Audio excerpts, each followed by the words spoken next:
Tantang sa laing bahin na ato sa katagay pagtagad bahigalang Department of Foreign Affairs giauhag nga mupatuman og mandatory evacuation sa mga Filipino nga tua sa nasod sa Lebanon tungod sa nagpadayong airstrike batok mahigala sa Israel o sa Hezbollah group nga tua sa Lebanon. Padayon ang pistok pero padayon sa ng Israel ug Hezbollah kay wa sila apil matod pa. Kay kini kong Hezbollah mahigala nga grupo ni una-una man sad mga kagalaan og pabuto gyapon og mga missiles sa Israel mo nang suko ang Israel mahigala nga sige lang magpistok lang nila labot sa Iran pero wa namin labot ning amo dire kay di aman sa border namo ning Hezbollah kana nga problema sa Lebanon mga kagalaan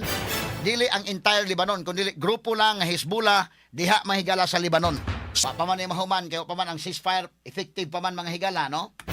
pero ang peace negotiations tali sa Amerika ug Iran niadtong adlaw Sabado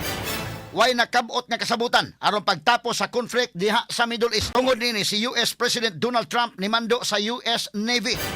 nga babagan ang Strait of Hormuz. Ang babagan maulang ang mga barko nga padung o gikan sa Iran.